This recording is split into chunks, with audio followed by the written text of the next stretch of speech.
it's not, I mean, nobody's really kind of looking at that right now. They're trying to figure out this thing we already created. They're going to be contained or not. There's some rumors out there that they may make it. এখন তুমি কি দেখছো নাকি তোমরা? If so, that might bring about these things. এখন এই মুহূর্তে দেখছো?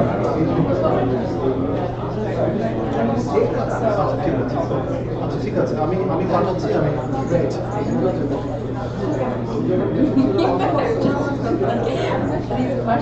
রহিম একটু ডাকো সবাই।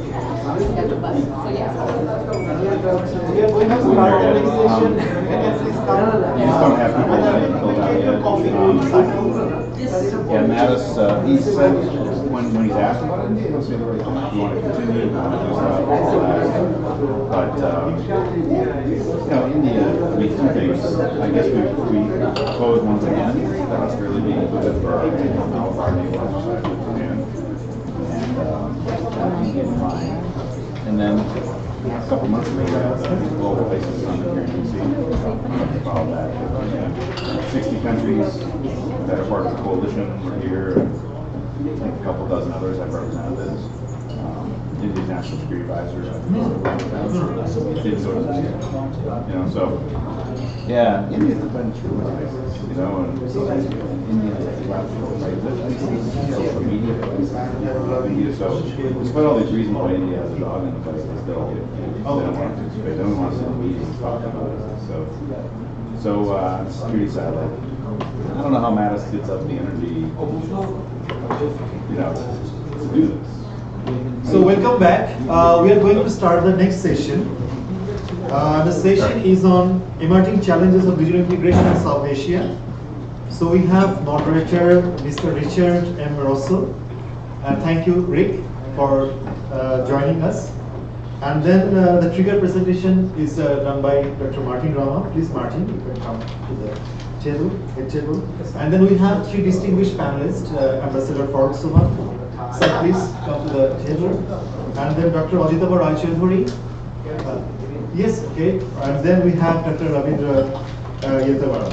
So Ravi, you can also come. Sure, okay. So may I request Rick to conduct the session. Thank you. Well, great. Thanks for having me here. It's a real privilege to be here. Thanks to SANEM and to World Bank for organizing this program. Very timely, I think. South Asian integration was something that certainly the U.S. administration spent a lot of time talking about, thinking about. But we've got this new administration in town, and I think they're not even staffed out personnel yet. So having conversations about whether what was happening in South Asia before made a lot of sense, whether the American contribution was useful or it should be redirected. Couldn't ask for a better time to try to set things off on a new tangent in this town. Obviously, you know, the topic emerging challenges of regional integration in South Asia every couple of years takes on a new light as the dynamics between South Asian nations continues to modify and alter over time. Integration can mean a lot of different things: energy, roads, regulations. There's so much ground that can be covered here. Clearly trade, much has been written about the potential benefits of trade if the country were to integrate a lot more. A number of outside groups, you know, have been looking at South Asia, including, you know, the U.S. administration and others, and talking about the incredible benefits that would happen. Personally, when I used to work at the U.S. Chamber of Commerce, we had a partner organization that was working with USAID on energy integration. Lots of events, lots of travel, lots of conferences, but not as much to show for it from the private sector side. It was very difficult to get in. Bangladesh, not comfortable with opening up gas markets. India wanting to control so much of its energy market. So you just saw a lot of difficulties there. The untapped potential from Nepal for hydro. So the pieces were all on the table, and anybody could stand there and look at them and say, you know, there's a lot of opportunity for integration, but moving on has been a slow, painful process. I think, you know, as was kind of posited in one of the lead-ups to this, you know, India sitting at the center and kind of the linchpin for what might or might not happen. I think Prime Minister Modi has come in with a very different outlook, willing to pull the plug for all intents and purposes on SARC as an institution, paying a lot less attention to SARC, and instead trying to create these little coalitions of the willing. So countries in South Asia that are willing to sign agreements and begin to integrate, thinking let's move forward on those regional groupings instead of trying to get the entire subcontinent together. That again, points to another question I think that sits before U.S. foreign policy, which, we've long thought that SAARC played some value in being one place India and Pakistan could come and have civil conversations. But at the same time, if you want to see progress, these mini groupings seem to have a little bit more energy in getting things done.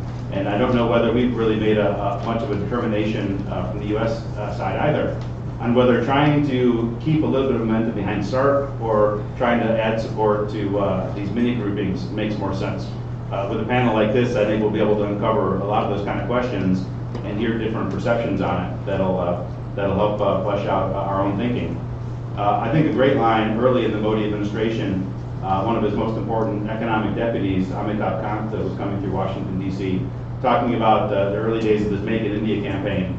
And somebody had raised the question to Amitabh during that session, hey, South Asia is just not very integrated. You look at American relations with our neighbors and Europe and that kind of stuff, that should be a great priority of the Modi administration. And Amitabh, his response in his classic style in a public setting was, we would gladly trade you Pakistan for Canada if you'd be willing to make that bet. Yeah, no holds barred with that guy. A lot of fun.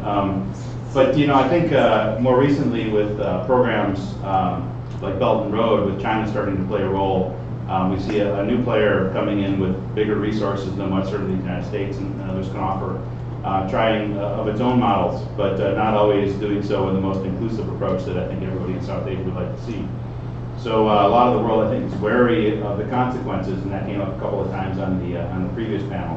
What are the consequences for accepting these loans and programs from China a little bit longer down the road? I will make one small plug for a program that some colleagues are doing at CSIS. I'm not personally leading this, but we have a new program called Reconnecting Asia. And my background is very much in the private sector, so when I hear governments announce these plans and projects and working together, I always think, is there money to be made in it, and if so, is it going to be sustainable? Our Reconnecting Asia project, it's a new mini website that we pulled together. It's a massive database where you can look at a map across all of these infrastructure projects that are being done across Asia. Who's funding them? Which country of origin is the money coming from? But I think almost as importantly, who's winning those contracts? Each one of these, whether it's a port or a road or an airport or anything else, if they're going to start moving, a contract has to be offered, an RFP issued, a company, whether it's government controlled or not, is going to bid on it and win it. So the real winners and losers for this, of course, as everybody in this room knows, it's not announcing $40 billion. That money will be spent somehow, presumably, and if so, different countries will win the contracts, companies in those countries. So we've got a big team of researchers who's doing nothing but trying to feel apart these individual deals. So the answer for South Asian integration and winners and losers, there is no simple answer there, and a lot of different perceptions. So again, we've got a terrific panel to try to unpackage some of that and see different perspectives on what's really happening and what it's going to mean. Of course, Martin was here before, doesn't need a second introduction. Farooq Saban, Ambassador Farooq Saban, President of the Bangladesh Enterprise Institute. I think everybody is probably familiar with his incredible work.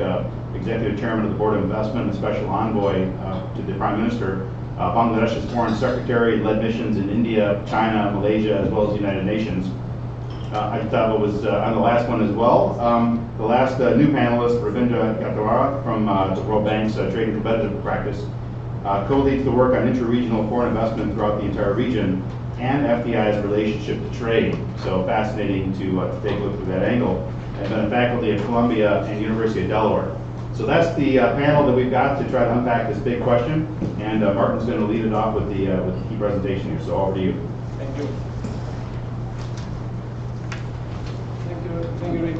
Just want to take you to a few slides from a study that we have under preparation. It has been under preparation for quite a while and revision, but with a bit of luck, it should see the light of the day in this calendar year, a study on regional integration. Now, the study has 5 main points, and I will try to cover 4 of them, not all of them. One is just taking stock on how integrated or non-integrated the region is. A second is the big picture. Why so much interest in regional integration? And there are two dimensions to it. There is a dimension which is the prosperity dimension, but there is one dimension that is also the liberal peace argument, the idea that countries that trade with each other have fewer incentives to go to war. That's more the aspiration side. I will not go there. I will go into really the gains and losses. As Rick was saying, is there money to be made? And there I want to make the point that depending on the sectors you look at, you have from very clear win-win situations to much more complex situations. Some where you have winners and losers, and some where you may have wins but they are small. And so the political economy of making progress across these three areas is very different, which is what goes into chapter 4. And I want to end up with a word on the politics of integration. Not that we are specialists in politics, but I think in the same way as I made the point in the previous session that the political economy of South Asia is very important to understand what the options are. When it comes to regional integration, this may be even more so. So let me start with the most obvious things that you probably know. This is regional trade within total trade of the region. So you basically, in the numerator, you have exports from Nepal to India and from India to Bangladesh or whatever. And in the denominator, you have all exports from all the countries. And you can see very clearly this using our regional classification that South Asia comes really at the bottom of the list. Same thing if you look at intra-region foreign direct investment. So you do have some examples. You have Sri Lankan companies investing in India, you have Indian companies investing in Bangladesh. But when you look at the numbers, it's really minimal. Now, it was not always this way. South Asia was not always this fragmented. So we assembled a series of maps of the political shape of South Asia over the centuries, starting with the Maurya Empire, the Chola dynasty, the Mughal Empire, the British Raj. So today our borders in the region seem very much cast in stone. But when you take, this is one of the regions with the longest history in the world for mankind. When you take this longer perspective, these borders have been shifting quite a lot. And the region was at some point, in fact, very well connected for trade. When you look at the, one can discuss the pluses and the minuses from colonial legacy. But one thing is clear, the British left a network of railways that was impressive. It was the fourth railway network in the world. So the region was well connected for trade. But I will make the point that where the region is the most integrated is in its people. First, a lot of people in the region were born in another country. Now, this is from a study from our colleagues in the research department. It is a bit tricky because the way this is done is by looking at population census and looking at where you were born. It doesn't mean that you necessarily move to a different place. Sometimes it's just that the borders move relative to where you were born. So when you look at the former Soviet Union, where Russian populations were placed in many areas, you will find that that's because the Soviet Union collapsed, and all of a sudden people who were part of the Soviet Union became Russians in Kazakhstan and so on and so forth. But even if you take that into account, if you take into account that partition did quite a lot of that to South Asia, you still have a lot of people in South Asia who were born in another country and still have relatives in another country. This is also a region that has a lot of the south-south remittances. In many other places, migrants go from south countries to north countries. In South Asia, we have a lot going on, especially in relation to India. But for instance, the story about Nepal, where you have Biharis working in construction in Nepal. So you have a lot that is going on, and when you look at the volume of remittances is quite good. Then when you look at the ethnic groups, so this is a map of the various ethnic groups, you realize very easily what you know already, that some of the biggest and most homogeneous groupings, population in South Asia span across borders. You have Tamils in Sri Lanka and in South India, and you have Bengalis in Bangladesh and in India, and you have Punjabis to south of Pakistan and India, and you have Pashtuns and so on and so forth. So there is a lot of commonality, And you see it through the culture. There you have, I'm sure you can relate to this. You have one of the most stunning things. A person who wrote the national anthems of 2 different countries. You only see that in South Asia. Sufi music cuts across. Everybody is into Sufi music. Bollywood songs, to a large extent, are based on Sufi music. And then, of course, Bollywood. When I go to the South Asia economic students meet, what is the most common thing? Everybody ends up dancing on Bollywood songs across the room.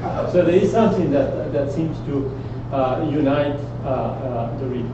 And let me tell you one more thing that is quite remarkable. We do a lot of work on spatial data. We have a spatial database, and of course everybody uses lights at night, that imagery to assess economic. When you use night lights, the biggest city in the world at this point in time is Delhi, Lahore, a city that doesn't exist as such, but Delhi, Lahore is the biggest agglomeration. You have something that is more difficult to cross than the Berlin Wall was, and still, in terms of agglomeration, it doesn't matter. When you see it from space, there is no discontinuity. This is building on some basis, some older corridor that was working. So all of this to say, there is a very easy negative picture. This is the least integrated region in the world, and when it comes to people and history, no, it's a region that has a lot in common.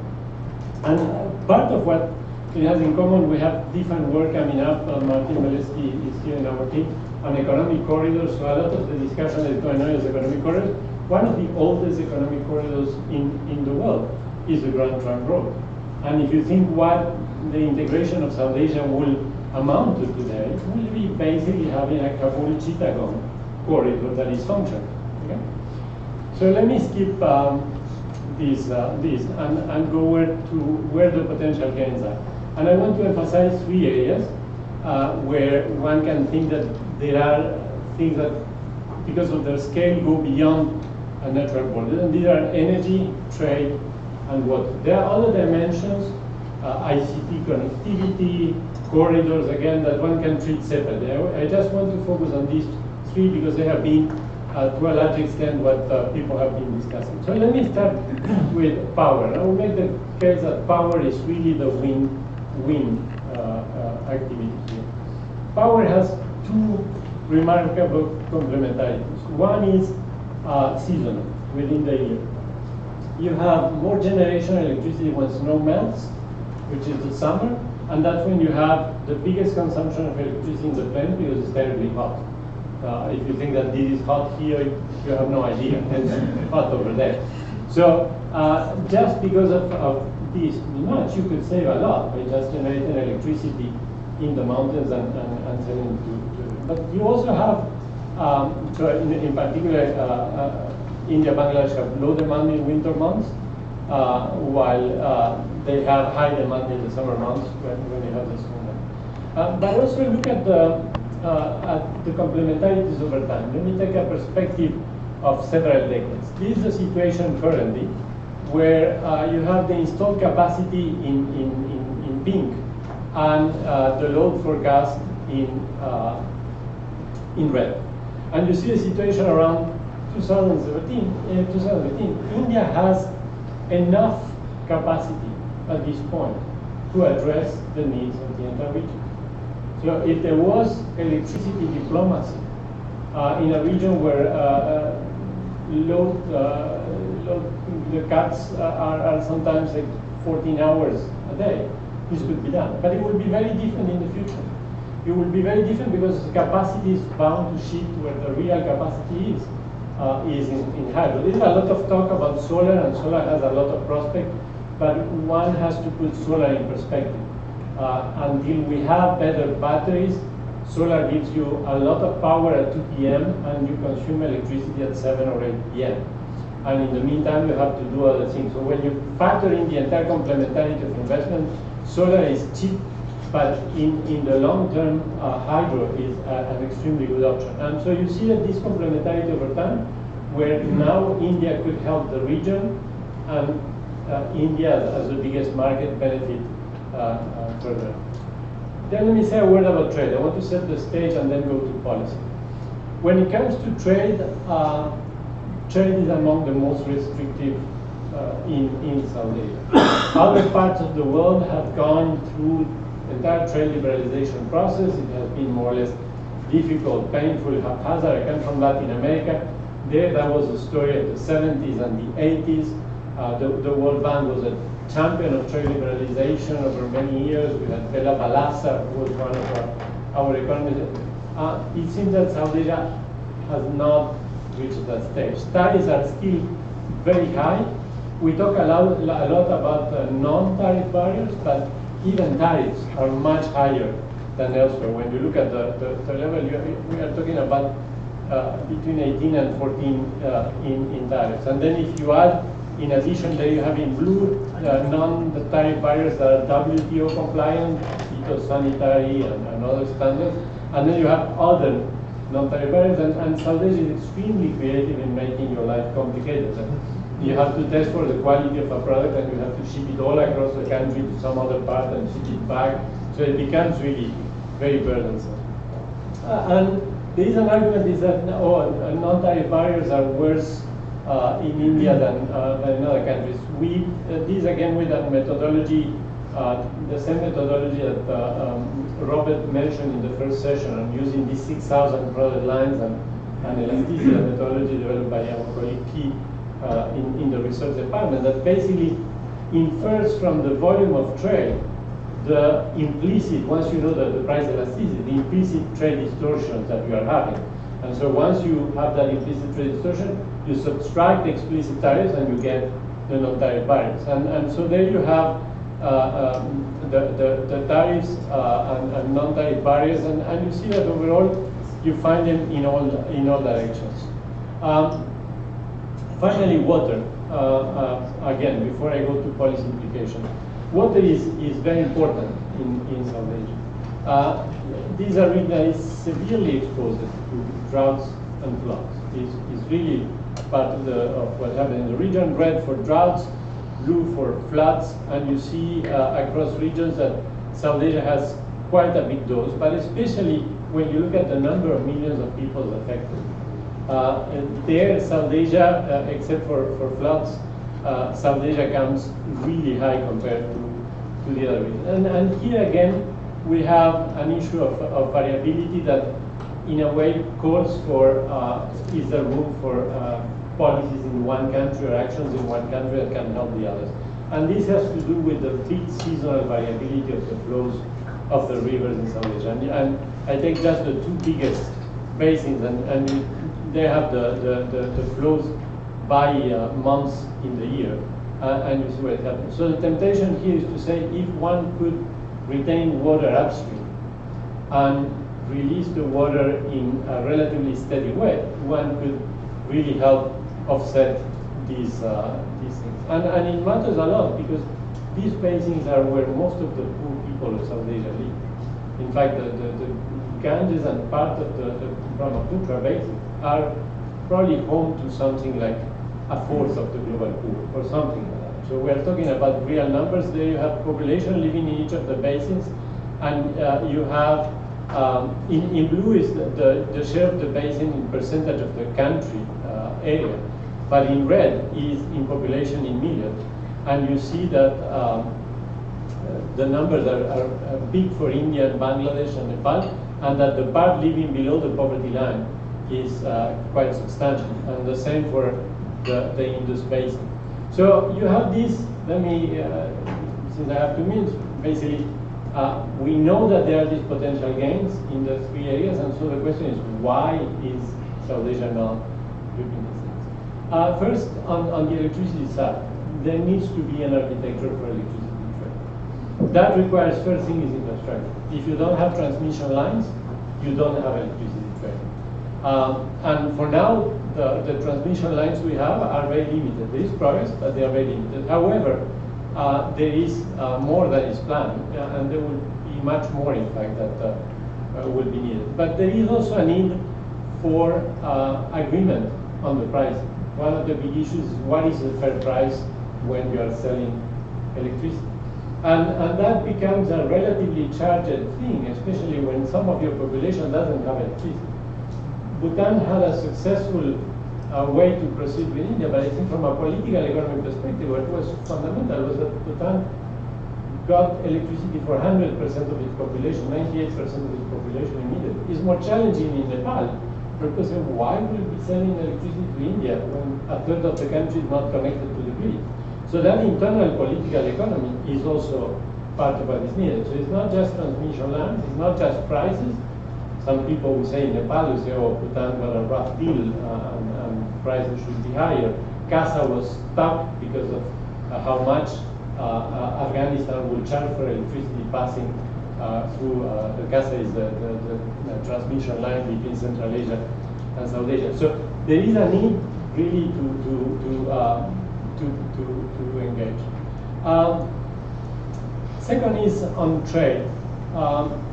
On trade, here you have the barriers, the total barriers, trade and non-trade barriers, and you see that in general, if we compare the rest of the world in blue with South Asia, the barriers with the region, inside the region, are better.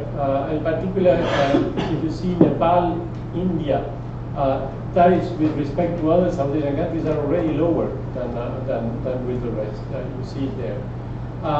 And trade liberalization should not affect trade balances much. So we run simulations again using this model, and you see that the overall trade balance, if one was to remove regional tariffs, if one was to remove regional tariff and non-tariff barriers, the balances will be similar.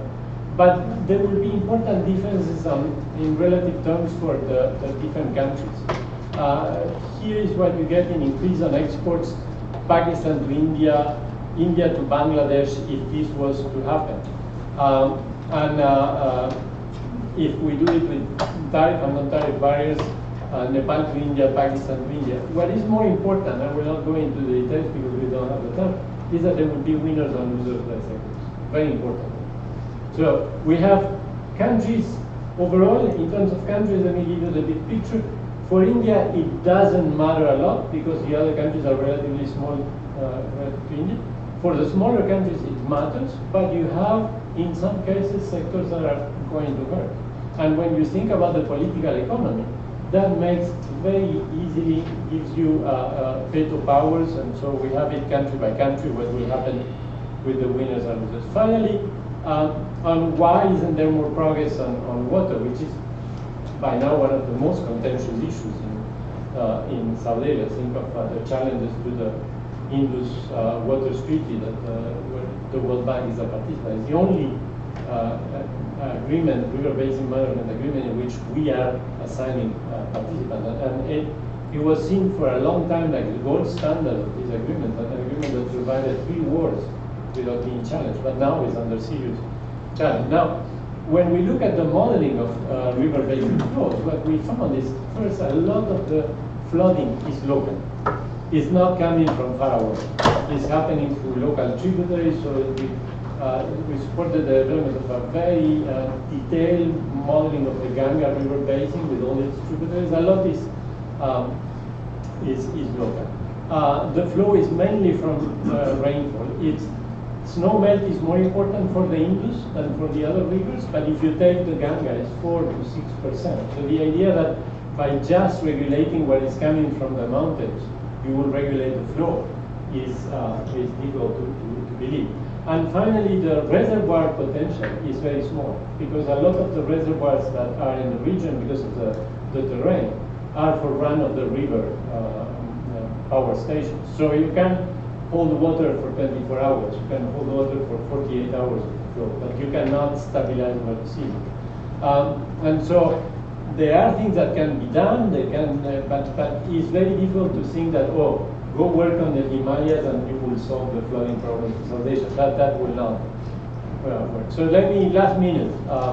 So what are the politics? We know that there will be a lot to be gained in power, that there are things that could be done in trade, and it will be more challenging in water. This is also the table where we see the gains as seen from the different countries. The win-win is in energy, and so what needs to be in place is an architecture that everybody trusts and sees as fair and has the transmission lines. In trade is the interest for the rest of the region should be bigger than for India. For India, given the scale of India, is the world that really matters. But the fact that there are winners and losers makes everybody very nervous. And you can talk in Pakistan or Bangladesh, and you will get that feeling immediately. And in water, the problem is very difficult to coordinate, and it's difficult to claim that the gains will be huge from coordination. So there are different approaches that we'll review here on how to go through it. But I would say that the biggest problem from, the biggest challenge from a coordination perspective is asymmetry. South Asia is the most asymmetric region. When you look at the share of the biggest player in the region, only NAFTA is comparable. And when you have a big player, no matter how well behaved the big player is, and sometimes the big player is not as well behaved as one would like to have, and we see what is happening with NAFTA, it's very easy to have a situation that is not perceived as fair. Even the most successful integration examples are Europe and ASEAN, are much more balanced.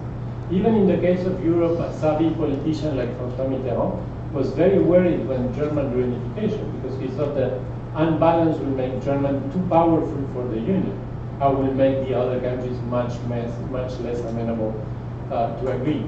And asymmetry is going to increase over time. Look at this figure is, you have the different countries in percentage of India in GDP. And you have, of course, in red you have Pakistan, and then comes Bangladesh independence. And you have the point where SAARC is established. Basically, Pakistan is at 17 or 18% of India's GDP, and Bangladesh at 11%. But if we extrapolate the last decade, it's just very crude. We extrapolate the last decade of growth.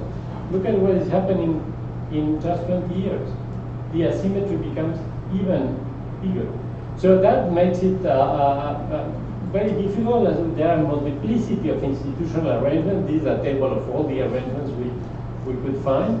But that doesn't solve the problem that it's very difficult if there is not enough trust that is built among the players. And this makes it a very good case, and that's the plea the report to make, is that India as the biggest player will have to be particularly enlightened to bring a region with it. But it will be in India's interest at a time when India is seeing its role in the region challenged by the rise of China, and engaging on issues like corridors, and engaging in other ways in a positive and constructive way will be a way forward. But that requires a lot of decision, of political decision, and that's beyond the economics itself. So let me start.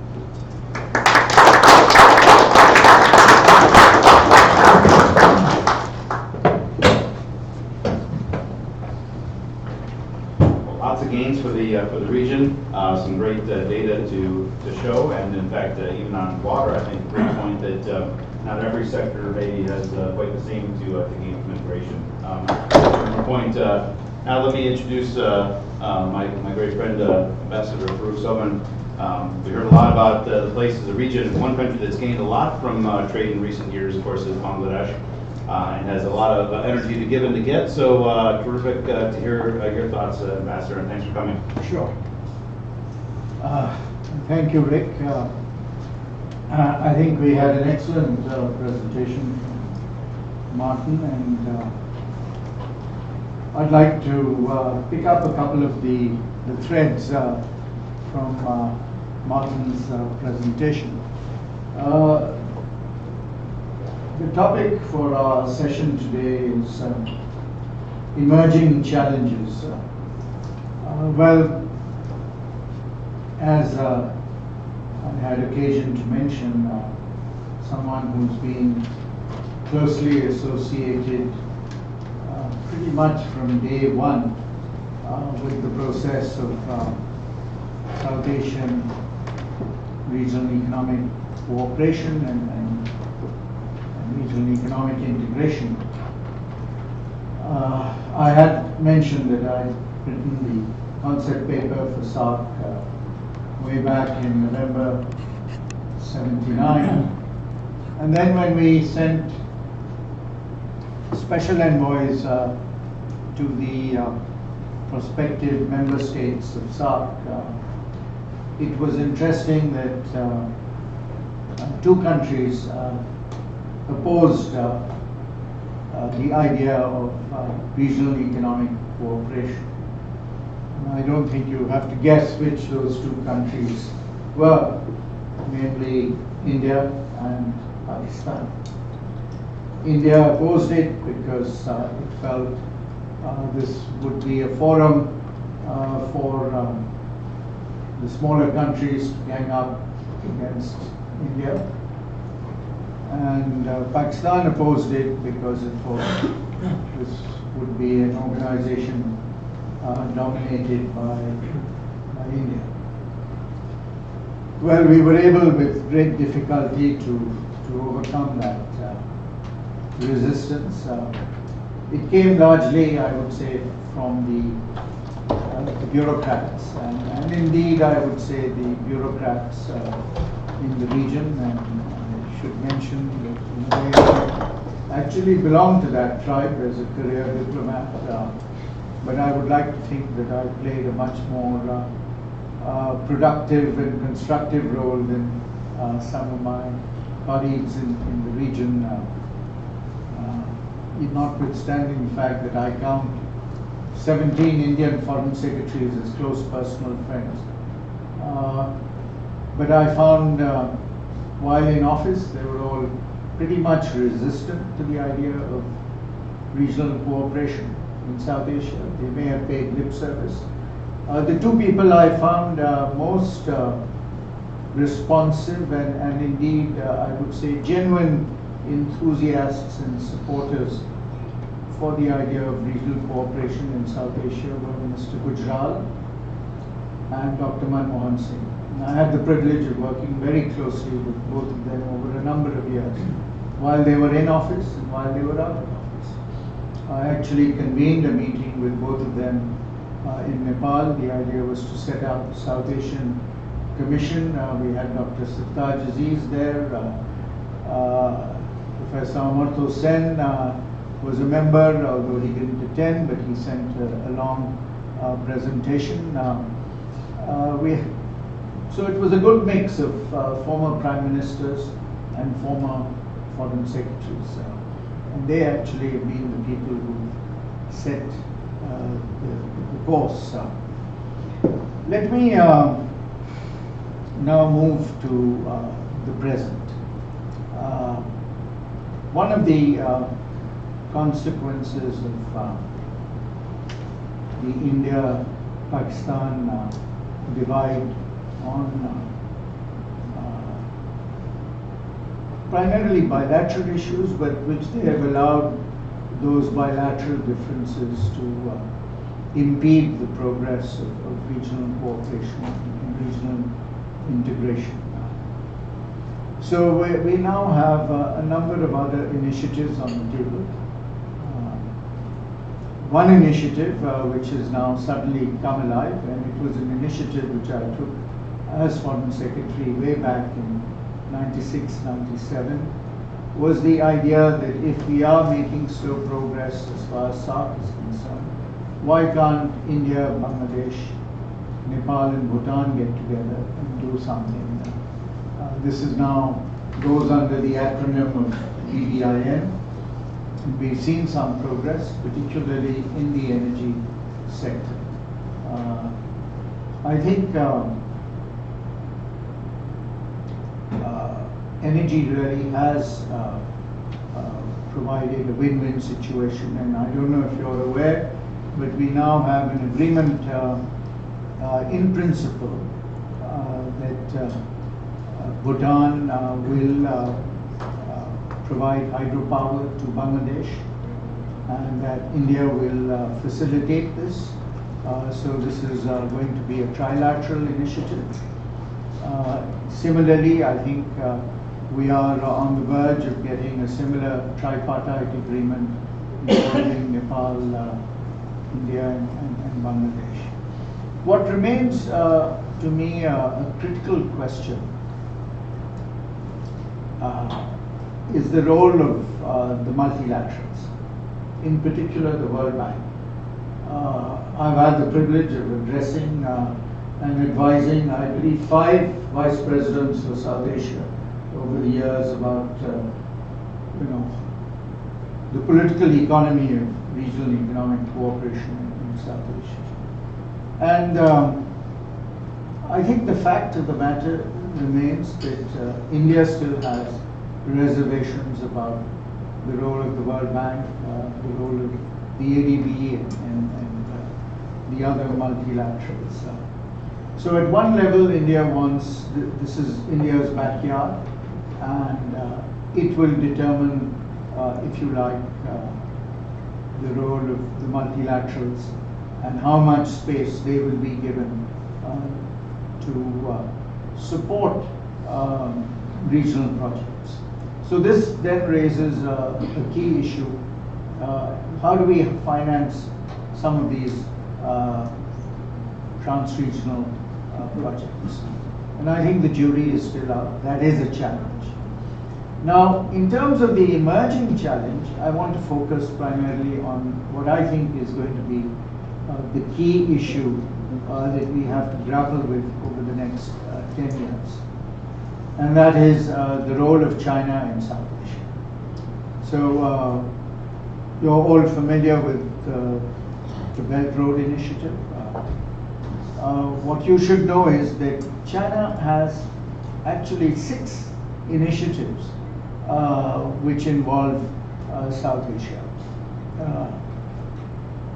And these would, in a sense, be encompassed within the framework of the Belt Road Initiative. So the oldest of these would be BCIM, the Bangladesh, China, India, Myanmar corridor, which India has formally supported, but in practical terms has serious reservations about. But in addition, you now have India and Pakistan in the process of becoming full members of the Shanghai Cooperation Organization. The Chinese 2 years ago launched another initiative called the Trans-Himalayan Development Forum. They are also pushing this idea of the maritime Silk Route. And of course, we have CPEC corridor. One of the things which, and I've had an opportunity of having countless discussions with the Chinese in China, in Bangladesh. In fact, my institute has already done 2 big conferences on the Belt Road Initiative. I'm taking 2 large private sector delegations from Bangladesh to China on the invitation of the Chinese to see how we can leverage the Belt Road Initiative. When Xi Jinping was in Dhaka, agreements were signed totaling $40 billion. So in the case of CPEC, it was 46 billion. In the case of Bangladesh, it's 40 billion. Of course, we have to see the color of the money. That's going to be important. So yes, how do we translate some of these mega projects into reality is going to be a big challenge. But the big issue to me is the coexistence between China and India in South Asia. I think it's no secret that at the moment India has serious reservations about the role of China in the region. It has serious reservations about CPEC. It has serious reservations about the Belt Road Initiative. But if you leave Pakistan aside, if you take all the other countries in the region, including Afghanistan, certainly Nepal, Bangladesh and Sri Lanka would be the most notable examples. We would all ideally like to have equally good relations with China and with India. And ideally we would like to see the whole connectivity trade relationship and investment, of course, include both these countries. So one of the big challenges is going to be the possibility of moving forward on the regional economic integration agenda with the participation of both China and India. And that's, if anything, realistically speaking, is going to be probably even more challenging than what has been the single biggest impediment to progress over the last 4 decades, namely the India-Pakistan relationship. But I would conclude by saying, and this has been my message to my Indian friends whom I interact with closely.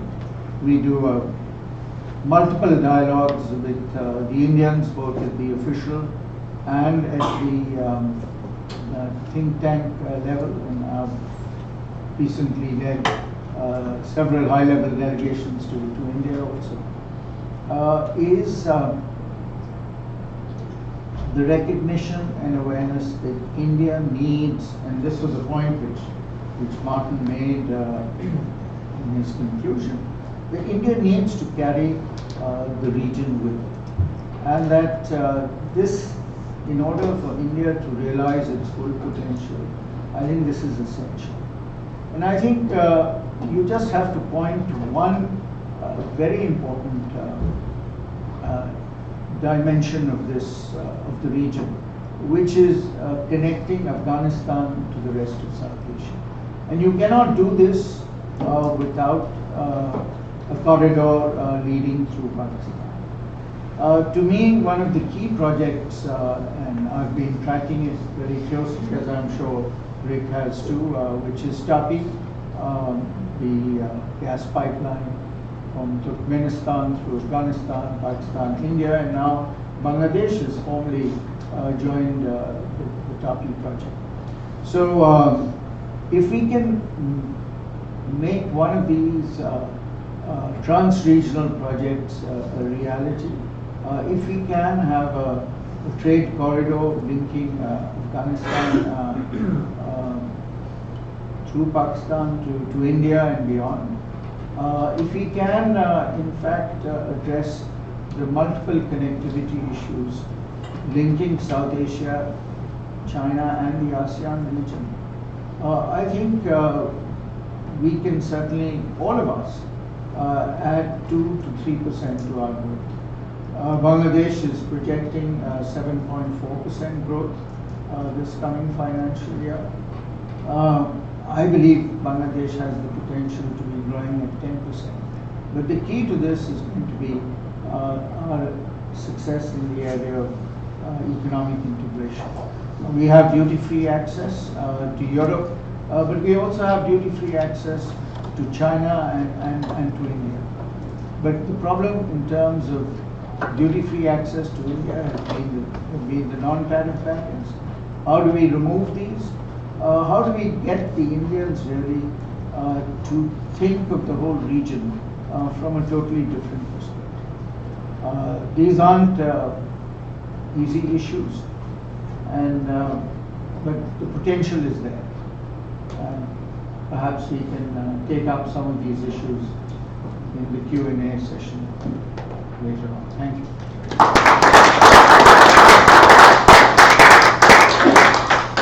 Dr. Ray Chowdhury.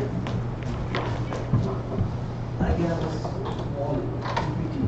You have a Great. PowerPoint? Yeah. It's there, right? Did everybody see over my bald head here, or did I? I'll duck. You are transparent. Yeah. We need password. Nobody's looking.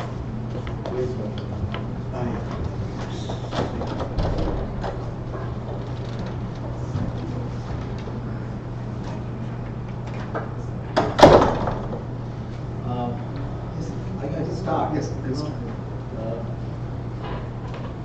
Well, Martin initiated the process, wonderful, discussion, very focused and very pointed discussion on the regional integration issues.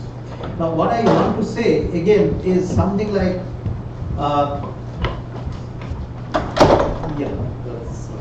that's all right.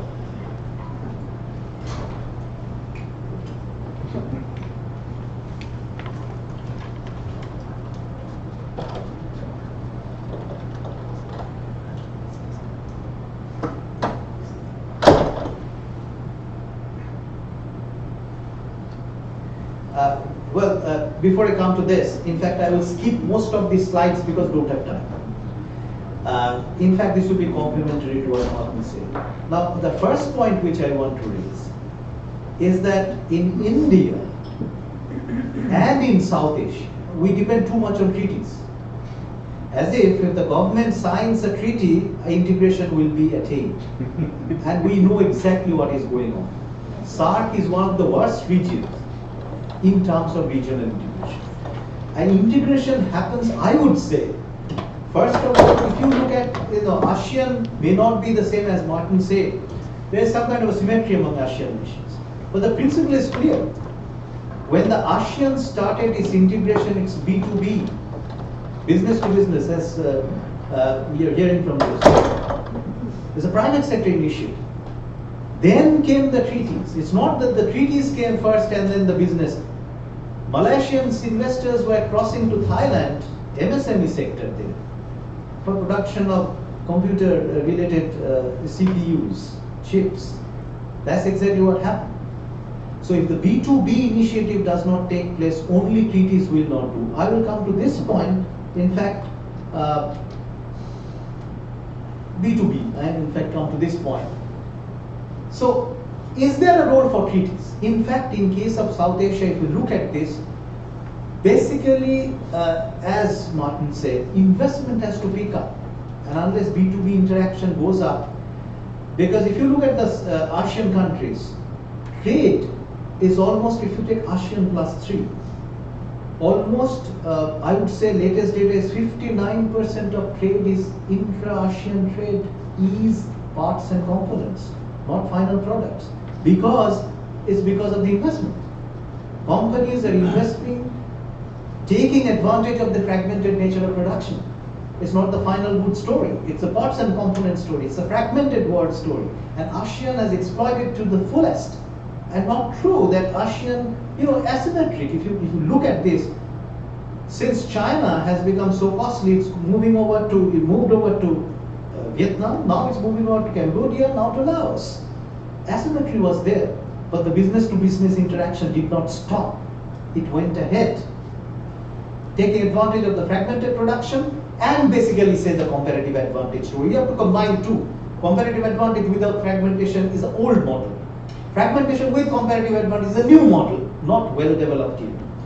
Anyway, the point which I'm trying to say that in this whole region, South Asia, the investment scenario is awfully bad. Business to business investment is not there. Maybe the treaties will help because it's open general license. I mean, investment is almost free. In India, for example, 95% of the sectors are free. You can come and invest. If rest of the world, and this is true, I think in Bangladesh, this is true largely in, not so much in Nepal, but in Bangladesh, Sri Lanka, it's more or less open. So if other countries can come and invest, if the multinational corporations from various countries come and invest and take advantage of fragmentation, why can't the Indian multinationals go and set up industries there? In fact, that's the point which I'm trying to raise. I talked about this fragmentation index. So obviously, where would you expect the fragmentation will work? Machinery, for example. Lots of scope for fragmentation. Textile, number 2 in terms of fragmentation index. So why can't the big Indian industrial houses, there are very big houses in textile industry, there are big houses in machinery. So you will find that American companies are going and setting up their units in Bangladesh. How many Indian companies have set it up? That's the point which I'm trying to raise. It's an open regime. So it's not that somebody is preventing you. But the similar story holds. India did not allow Sri Lankan investors for a long time to set up their plants, did not allow Bangladeshi investors to come and set up their plants. So this, treaties might help in this case to somewhat do away with this kind of a disbelief, kind of a suspicion. What exactly is holding us up? One has to do introspection about this. It's not a question of saying that, theoretically one can do this and do that. If rest of the world can take advantage of South Asia, why can't intra-South Asian investors take advantage? India has to take the lead, no doubt about that. We have so many big investors there. They are setting up their plants in South Asia. They are going to Africa, they are going even to Latin America, but not within the region. Now, what I'm saying, this is something again technical. This is a OECD TIGA base. Coming with the fragmentation is the sole concept of value chain. So the advantage, where would you set up the industries where the fragmentation is more possible? If you look at the story for India, data, OECD TIVA database only takes account of India and South Asia. No other country in South Asia appears in their database. But if you look at China and India, largely what is happening, they are more inward looking in terms of their investment abroad. Like China invites more investment within their country to take advantage of value chain. Similarly, India, they are not going really to take advantage of the value chain. At least the OECD TIVA base clearly shows industry where the fragmentation is possible the most. India has not invested. Indian investors has not taken full advantage of that. Let alone South Asia. All over the world, if you look at the Indian investors, they are yet to take advantage in those sectors where the fragmentation is concerned. China, similar story. Maybe they are more interested in other investors coming and taking advantage of the value chain within their nations. And that's exactly China is very clear example. They're inviting more investment within their value chain, within their country, rather than Chinese investors are going and participating in value chain in other countries. Now, I'm not going into this. These are again ITC database, international databases which are published by other organizations. Sectors where you can invest. In fact, this will come up, India's potential investment sectors, Sri Lanka's potential, it's all ITC trade map. It's not my point of view. But if you look at these sectors, again, I reiterate my stand that the investors, the large investors, for example, in India, or the large houses in, some of them are in Bangladesh, also in Sri Lanka, they are not taking advantage of this. The B2B interaction, we can say 1,001 times that should happen. But in order to happen, something must be there. What is preventing us from setting up industry and open general license regime? Is some kind of a misconception, doubts, political agenda. Now coming to the political agenda, I will not go into, it's very simple things which one can do. For example, if you say textile is a sector where fragmentation is possible, Bangladesh buys a lot of yarn and cloth from India. There's inputs come from India. So why isn't it possible that there is a value chain which grows between Indian producers of yarn and cotton and investment in Bangladesh which produce very good textile products? In fact, in some sense, international data says in finishing, Sri Lanka is the best. In terms of general ready-made garments, Bangladesh is very good. So why can't we combine this? What prevents these things? In fact, I have spoken this in front of chambers of commerce, government meetings. Everybody says, yes, it should. Perfectly possible. But what prevents? There are question marks, something which is fill in the blanks. Who will fill in the blanks? Political leaders. Now coming to this, I have the last point where I will finish. I will not take much time. This is what I want to say. We talk about economic corridors. In many cases, if you look at the economic corridors which India had for India and Myanmar, we have economic corridors. Myanmar is not exactly in South Asia, but very much part of this.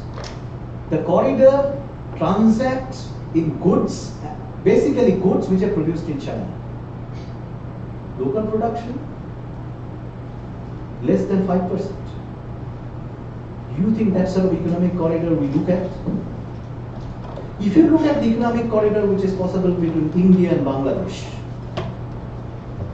the problem which is there that the local people, if they are not involved, they resist in terms of land, in terms of occupations, in terms of their participation in the process. And as we are talking about these political economy questions, if the pressure mounts from people, the political parties respond. It's a political business cycle, clearly. If the pressure mounts, it will work. And if the people who are there in the economic corridor, in the border regions, in border trade, or in general, if they feel they can be party to this business to business interaction, in this integration process, the pressure will mount. The politics will respond. But theoretically, if we have political theories, which I doubt they have any methodology, political scientists, unfortunately, all these methodologically weak political theories will not work, no matter what political economy you do. We have done some kinds of surveys among border regions. People have different kinds of perception. Skilled people have some kind of a perception. Unskilled, who are 80% of the population, have other kinds of perception. If you cannot combine perceptions, how would you say that they will mount a pressure among the polity, among the institution, so that these things will succeed? Thank you.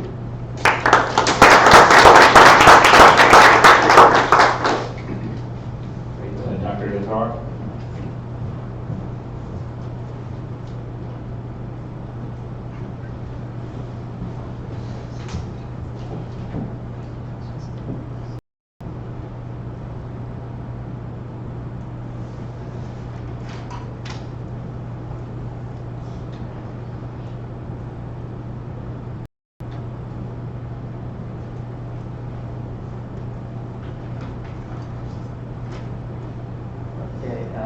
Thanks. Thank you very much for inviting me. Sanjay Kathuri, we're trying to bring in some of the formality of the trade literature into the foreign investment literature. And what we're also doing is incorporating the business literature. So we actually talk more about firm to firms and their behavior, things like that. So I'm just going to give you a little bit of with some work in progress and just some motivations of things we've been finding. So just want to make 2 points: the role of inter-regional investment in regional integration and value chains, and the second one is more on the private sector side, which I call very soft infrastructure, but about relationships. And not so much what we think of in terms of political economy and lobbying governments, but actually private sector relationships between themselves.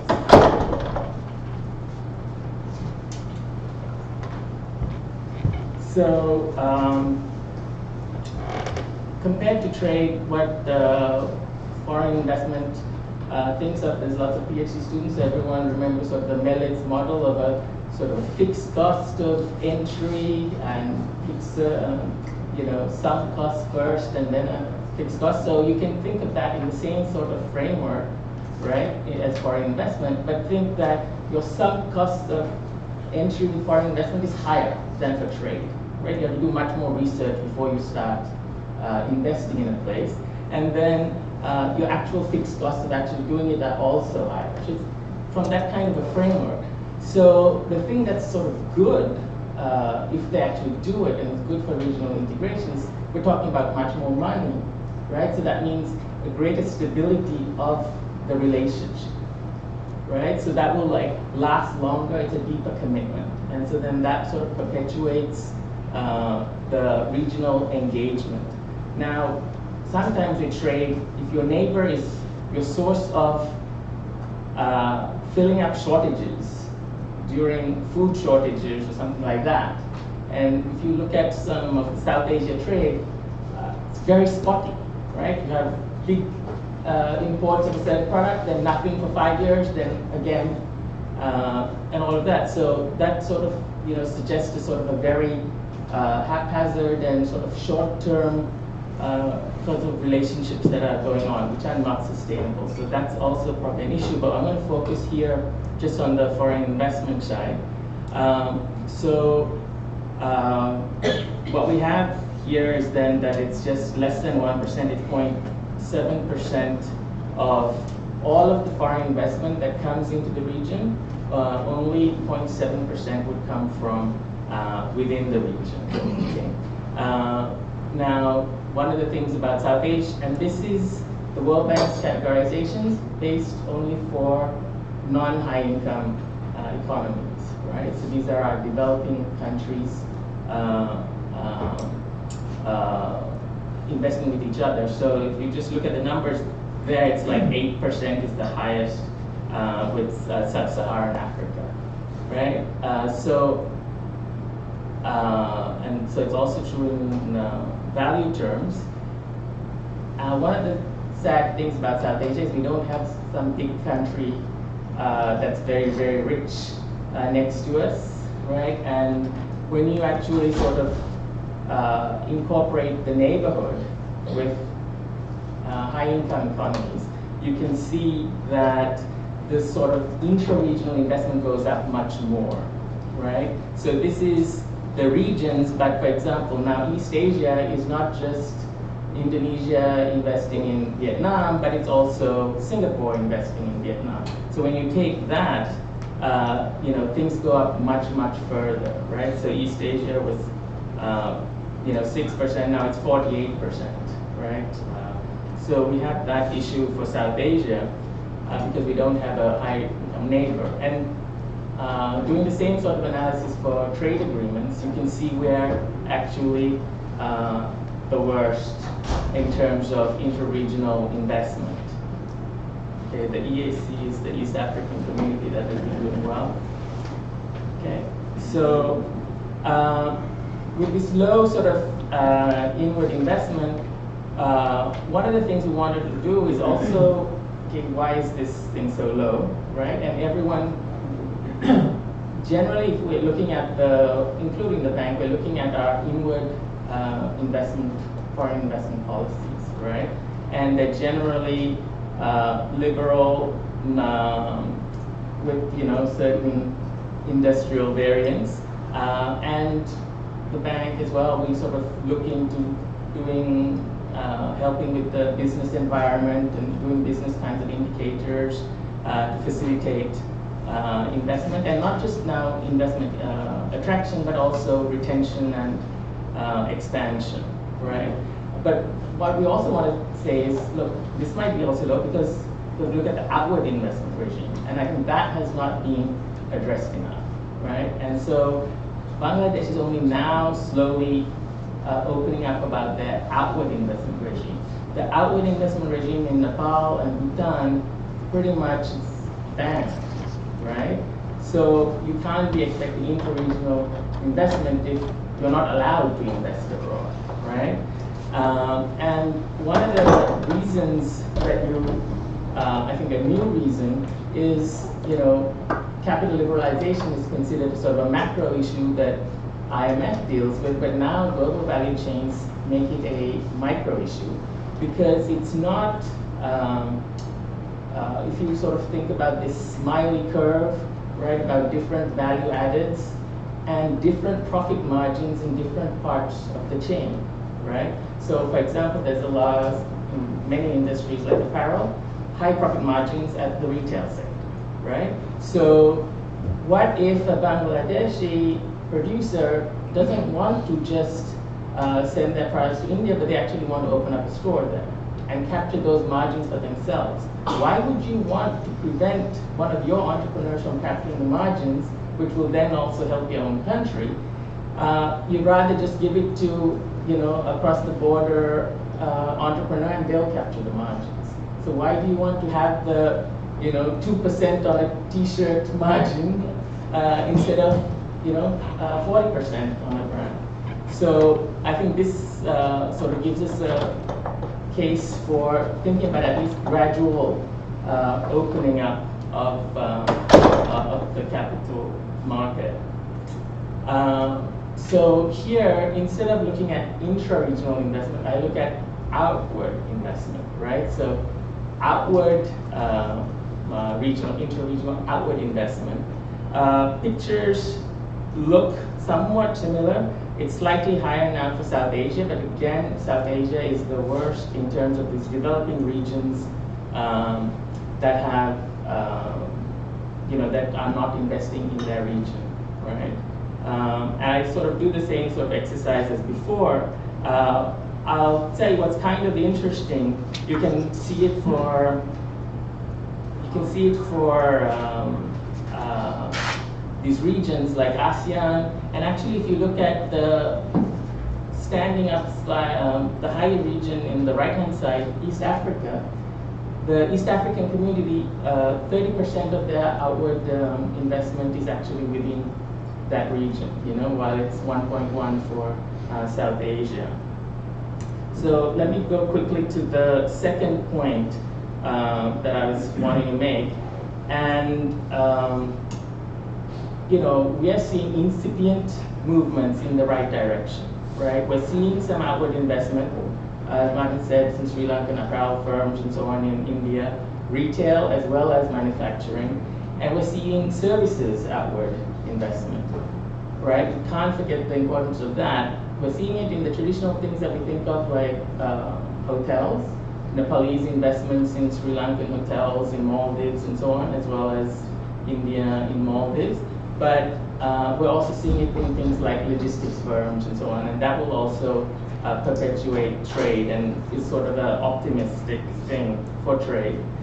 But really, the work we're doing is about these pioneers. What we're seeing is these big pioneer firms, they're moving forward, but we haven't created a herd effect. And I just want to, if you let me, Rick, talk to you about things that are connecting these firms and why we're not getting the herd effect. So information. So one of the things is we have now globally competitive firms in South Asia, right? But not everybody knows about them. So if you're good enough of a battery maker in Bangladesh to export it to Japan, you should be considered good enough to export it to India or Sri Lanka, right? So I'm talking about Rahima Furu's batteries, right? But does everyone in South Asia know that there's no name recognition of that. So we don't have the information about who's really good. We have and the producers also don't know about the consumers that are there. But we also have a sort of a, we're so used to thinking about the first world sources as high quality. So we're not in that notion. So we have a bit of our own anti-South Asian bias about quality, right? And maybe that's there, but there are these finessed, situations we need to look at, right? Because we have, every country, I think, has globally competitive firms, and it's not just India. Even small countries do. So we have to sort of, I guess, in some sense, it's a niche kind of story, but we have niche experts, niche firms. The other thing is, so we need the information, we need networks for the private sector to be operating, you need the trust, and they don't definitely like uncertainty, right? So, for example, when we look at our pioneers, the ones who are actually pioneers are the ones who have some ethnic connection. They have people that they trust on the other side. Those are the things that are happening. So a regular person without that is not, so hence, like things like that are not creating the herd effect. So what you need, if you don't have a trustworthy partner, you need a contracting environment that you trust, right? You either need trust or you need trust compensating mechanisms, right? We don't have that, right? So those are the kinds of things that you need if you want to really create a herd effect and move forward in that way. I think one of the things we can talk more in the session. What I wanted to say is we should realize that we can do great things, right? and everyone has seen Bangladesh's great cricket performance, right? But there's a regional integration angle to it, right? And you know, all the top coaches in Bangladesh have been Sri Lankan. So if you know, and maybe you know, you mean a Sri Lankan coach who has a sense of you know how to operate than a British coach or an Australian coach, right? They may just be the right person for the team, and you can achieve great things. So I'll leave it.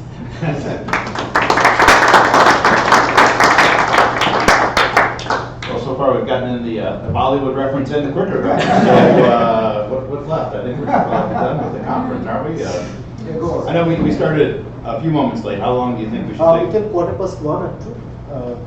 Quarter past half one? an hour. Yeah, okay. Well, great. Well, let me, I'll have a couple of questions for me first to pose to the co-panelists here, taking the chairman's prerogative to extract from these folks some great wisdom, and then open it up to the rest of the folks. So think about your question right now, but first and foremost, you know, this is, I think, a bit of the American mentality sometimes, and I'd say probably we share that with the Japanese. You hear India talking about things like, you know, first look east and then act east. And for some that means, you know, why stop at building a road through Bangladesh? Why not go all the way to Vietnam, to Thailand? And look at, you know, major lines of connectivity much farther beyond. You know, personally, I think great to have is like a master plan, but let's talk about like, I mean, Maharashtra is not connected to Bihar, so why not start there, and then you can talk about Thailand and Vietnam and things. But I'm wondering across the region, how does this kind of strike you? We've talked about integrating South Asia, but at the same time, a lot of people have great big ideas about something much, much longer emanating out of South Asia and going up through Central Asia, or going all the way down to Southeast Asia. So let me start with Martin and others that want to comment on that. Is it something to start thinking about and planning for right now? Is that something that should be staged? How do you look at bigger integration up through Central Asia and through Southeast Asia? Let me get there in steps, because I think that's the challenge that is emerging now. I think when I put together the different presentations and different interventions, people identify different types of obstacles, and I will argue that some are real obstacles and some are less. For instance, Farouk mentioned finance and the others. I don't expect finance to be the main obstacle, even when we think about integrating with Central Asia. These are times when there are trillions of dollars earning nothing, so if there are good projects, I'm sure that finance can be mobilized. I'm also slightly skeptical that the main challenge we face is lack of information. It's true that we may not know about this world-class producer here or there, but I say that the political economy is more important. I don't get the sense that institutions are the challenge. I am relatively skeptical that truly multilateral ways of pushing for regional integration will work, and I think that the SAC experience is there to give us pause. But we have seen a couple of things that are very promising. One is working on multiple speeds and multiple tracks, and BBIN is one way to show that maybe when there is an opening, you take it, and others may emerge. But the fact, here's one of the areas where asymmetry, I think, it helps. Because basically, in order to get South Asia going as a region, basically you need agreement between India and each of the partners. Otherwise, it will not work. And so there is this saying about the 3 + 3 = 4. And so this is a complex region, and so even math can become complicated. But 3 + 3 = 4 is this idea that you have these two trilateral agreements that are going on electricity: Bhutan, Bangladesh, India, Nepal, Bangladesh, India. If these two are made consistent, because we are going through the Indian grid, it becomes 4. So you basically do the same, you have the same interoperability. The same could be said on trade. On trade, if I was to apply that formula, I would say 7 × 2 = 8. which is again another way of math. If you have a trade agreement between India and each of the other countries, if the rules are really the same, it becomes immediately an agreement between it. So I don't see the institutions as the difficulty. When I see the two big challenges, and I'm coming to Central Asia and other regions, one is the trust deficit. I think the trust is something that's very difficult to beat, and the other is geopolitics. So these are two levels that are much more intractable or complex, I would say, than either finance, information, institution. The trust deficit, I think, two things. One is related to this context. One is, I think, the promise of things like the Bushral doctrine, which was to say, in order to build the trust of the other countries, India has to go overboard in terms of being generous. Because you need to compensate the suspicion that you are the big one and you may become bully at any point. So that doctrine of being overboard in terms of offering concessions to the other countries is an important one. The other is people to people. And to be quite honest, one of the reasons why we are supporting consistently this kind of measures is because people to people is one way to overcome trust deficit. And this is a venue where people from different countries, and there are many others. But by now, I think, as Ambassador Ferrer said, is the geopolitics and the China factor that really, to come really to your question when I see it, are most difficult. Because the China presence affects the position of both India and the other countries. I think in the smaller countries, you have a very strong ambivalence. At a political level, of course, they all welcome China. They have a big neighbor, here comes another neighbor. They don't be too tough with me because I have this other friend with me, and that helps. But when you talk to the business communities, and Ravi was talking about the business, they are very scared about China. So they are welcoming China as a geopolitical player, but they are really panicking about the Chinese products really flooding through these corridors. And it's the opposite with India. I think India was perhaps on the cusp of a bigger movement. The rise of China made it think that all of a sudden pushing the boundaries a bit further beyond and thinking about the region was a good way of protecting it. But by now, you look, there can be a bit of a siege mentality. I mean, you have the China-Pakistan Economic Corridor, you have the initiative in Bangladesh, and Nepal at any point could have a way of crossing, really, even if Lhasa is far, it's 700 kilometers, but you could have a crossing that gives another gate to, you have Sri Lanka. So that, I think, is really the new dimension in addition to the trust deficit that needs to be handled. Again, the work that Martin Melesky and our team is leading is perhaps through these big infrastructure investments, one can accomplish what is not being accomplished through institutional arrangements. And that's where the work on corridors, if corridors can be embraced as opportunity as opposed to be seen as a threat, they can be the ways to connect to East Asia, Central Asia, and so on and so forth. So I will see the two main avenues we have at this point to work on are the building trust across the key decision makers, the most influential people, and in some ways you are part of the influential people here. And then thinking strategically how corridors can help us overcome this challenge. And these corridors, almost by definition, go beyond South Asia, because the great merit of them is they make South Asia a hinge between two parts of the world. Well, Farooq, there's probably not two big countries in the world that have done more in signing agreements and papering over old differences than India and Bangladesh in recent years. So how do you look at that too? Is it, I mean, as a very pro-trade country that has seen a big spike in exports recently, are these long lines a good idea? Are they real? Is it far off? How do you look at it? Well, first, if I can just respond briefly to a point made by Martin. When I spoke, for example, about the role of the multilaterals and the financing of, let's say, this proposed trilateral hydropower project in Bhutan.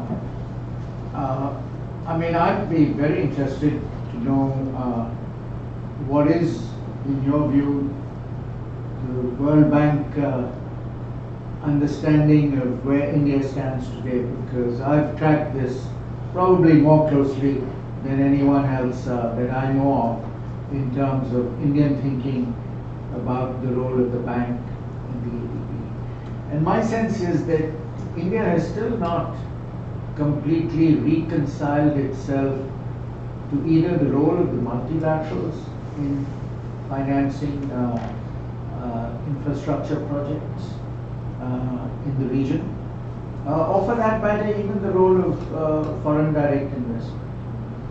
So this is something we still, I see it as work in progress. And therefore we need to look at ways on how best we can tackle this. Let me now say a few words about the Bangladesh-India relationship, and this raises another highly emotive issue, which again Martin touched on, which is the issue of water.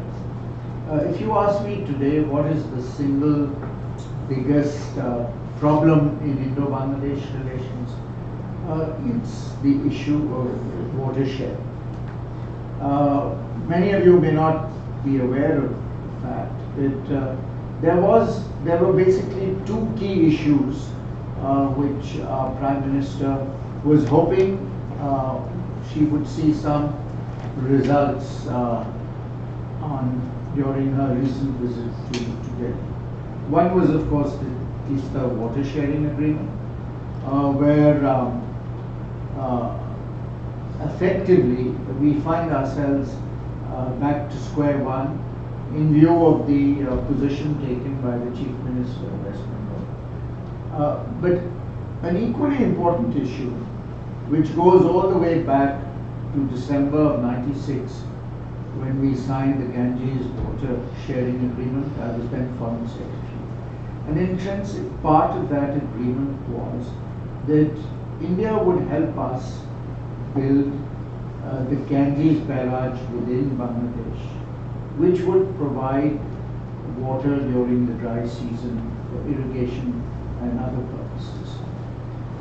This was variously estimated at a project which would cost in the region of $8 to $10 billion, so it's a big project. Well, work had been done, as far as I'm aware, over the last 20 years, only to find during our Prime Minister's visit to Delhi that this project too was back to square one. So my sense is that on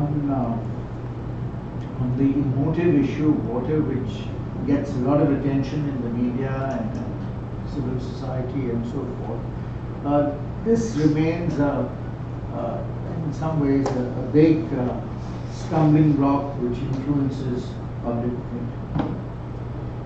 Let me address an issue which was addressed in various ways during the discussion, which is the issue of foreign direct investment. I think one of the points we need to recognize is certainly relative to the ASEAN region. South Asia has, by comparison, attracted only a fraction of the FDI. We now see the big player that seems to have entered the arena here in terms of FDI potential is China. We're not seeing any other countries coming forward. And interestingly, China's interest in FDI in the region focuses as much on India, indeed more on India than it does even in the case of Pakistan and Bangladesh. So if they're looking at $40 billion plus in terms of investments in India, in Bangladesh and Pakistan, I mean, they're looking at $100 billion plus in the case of India. So can we make this happen? Because that would also benefit the region as a whole. And I made a reference to Afghanistan in particular, where both India and China have a keen interest in the investment they have already made in Afghanistan and for it to bear fruit. I should also make a point which tends to be overlooked. We spoke about remittances. The official figures for Indian remittances out of Bangladesh to India last year was $4 billion. The finance minister has personally told me that his estimate of Indian remittances officially and unofficially from Bangladesh to India is in excess of $10 billion. So my figures, and I've said it in print and in speeches in Delhi recently, Bangladesh is contributing somewhere in the region of $25 billion plus to the Indian economy, and we're getting very little in return from the Indians. So this too remains a big challenge. We are hoping that the two big mega projects that are moving forward, one is the Reliance LNG project, and the other is the Adani power project, which has an interesting dimension to it, where the power will be transmitted from India to Bangladesh. The big issue has been the cost of the power. So to me, the key challenge is attracting Indian investment in Bangladesh and then re-exporting the product either to India, taking advantage of our geographic location, but also taking advantage of our duty-free access to Europe and virtually to every major market in the world, minus the United States. So making that happen is going to be a big issue. My last point is, let us not underestimate the problem created by our bureaucracies and by the mountain of red tape that still exists within the region. And I think that's something we need to do more work on.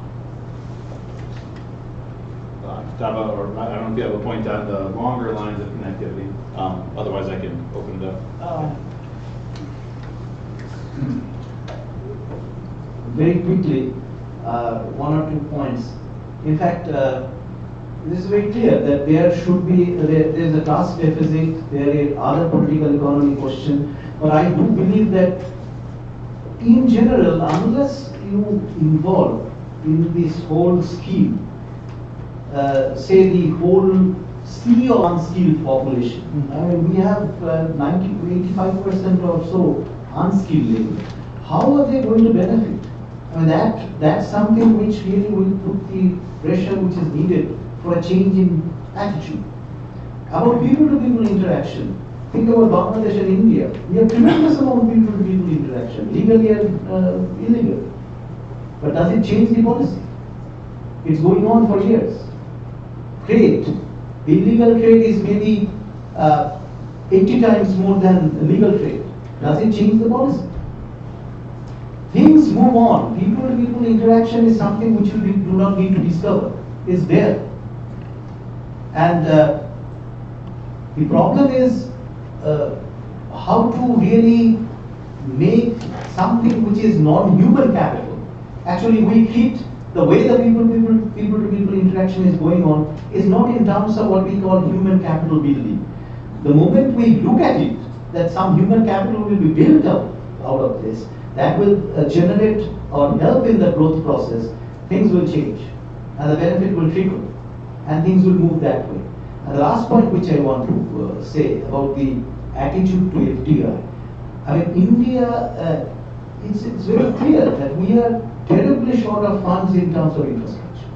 If India creates the infrastructure, as you were saying, and everybody talks about this road infrastructure, the general infrastructure with energy and other sectors, terribly short of funds. The present government, starting from the previous government, they are trying to open up, and in fact they have opened up so many sectors to foreign investment. But the intra-regional investment in this case is still meager.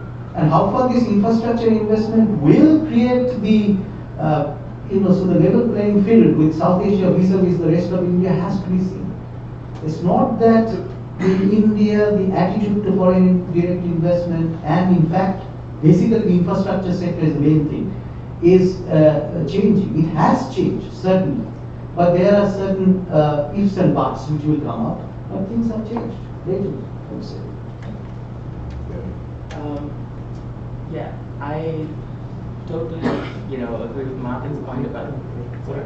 I totally, I'm a big proponent of Martin's point about corridors, sort of compensating for waiting for policy changes instead of waiting for that. Go ahead with these corridors, and I think in that sense, things even like air connectivity, I think has been very important. Even small things like, and of course, with the numbers, everything is India, but I'm very inclusive, and I think we need to talk about all the small countries too. So even, Nepal having its first flight to Sri Lanka, 3 months ago, that's big, and I think regional integration should actually involve regional diversification, right? Especially for these landlocked countries, everything shouldn't be India. They should be able to tap the other countries in the region. So I think one of the things that sort of air connectivity and these corridors might do is also give them, access to the rest of the region, which I think is an important thing. And in terms of, I think, size matters, especially, let's say, from the Pakistan side, one of the things we were arguing that, liberalization with India wouldn't be as dramatic as they thought, because if you already liberalized with China, then, there'll be a shift between Chinese and Indian products, and they'll have to compete for that. So, in some sense, the dual Chinese-Indian thing can be good for.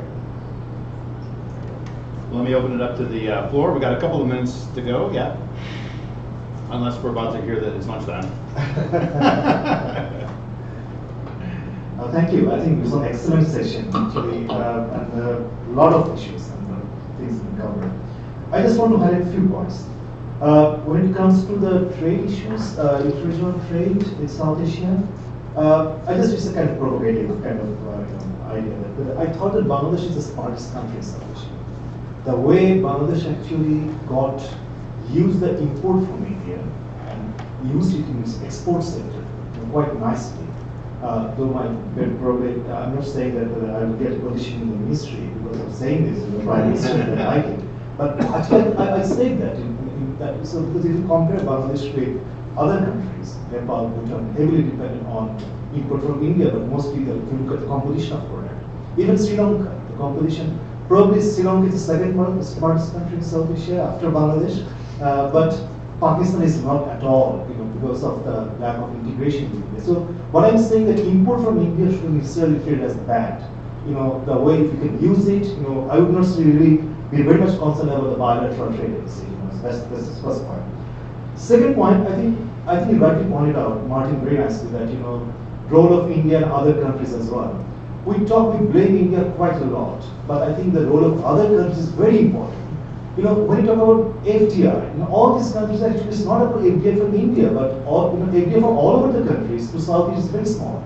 So the questions to my panel, when it comes to South Asian countries' integration with other countries or trade with other countries, rest of the world, then we don't really talk much about trade FDI integration because Bangladesh is doing very well, exporting a lot to other countries, Europe and USA, but even not receiving much FDI. But when it comes to regional trade, why are we focusing on trade FDI nexus? Are we missing something? What is something's there, which we really need to tap on? And my final point is that, I really liked Martin when he talked about the NTBs and the removal of NTBs and how does it really affect. But we also need to provide some clarification when it comes to NTMs, which many of part of is legitimate, and NTBs because of many procedural issues, many of these non-tariff measures turn into non-tariff barriers. And actually in South Asia, non-procedural issues, especially lack of infrastructure and other bureaucracy, corruption, these may help, it's kind of, when it comes to real trade. So in that case, Actually the very recent work, actually the ITC report is coming out for Bangladesh ATMs. It's showing very rightly there actually that a lot of NTB or these barriers or procedural issues actually are at home rather than before the products reach the export destination. So, we would love to blame the other countries, but we should look at ourselves and what we are doing at home. Because I can tell you that Bangladesh's exporters, they actually revealed in that survey, so it was about around 1,000 firms in a survey, and actually a lot of issues, challenges they face at home before they really want to export to South Asia. Thank you. Well, that's great. I don't know if folks want to respond. First, I have to mention too, it's not always considered South Asia, but Mauritius would have to be up there as smart places. A vacation tax destination, so don't forget little Mauritius. They're doing something right.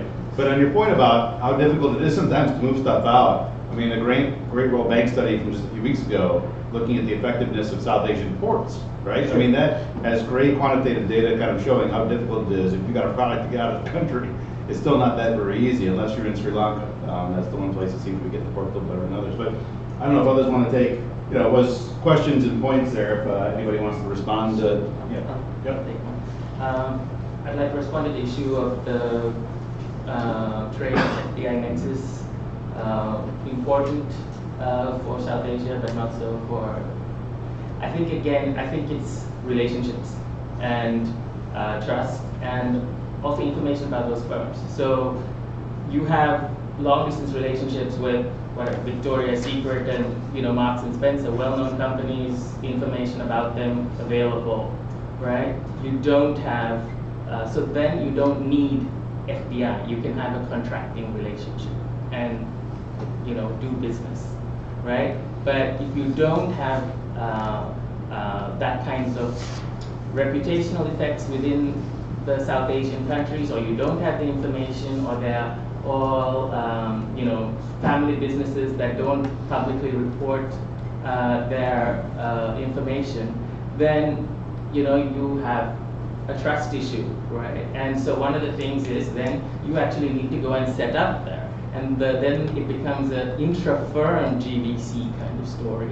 And so you do develop these GVCs, but it becomes intra-firm.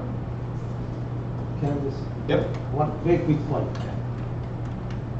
In fact, if you talk about Bangladesh, you are almost solely dependent on textiles. It's a huge 80%. I think a little bit more than that.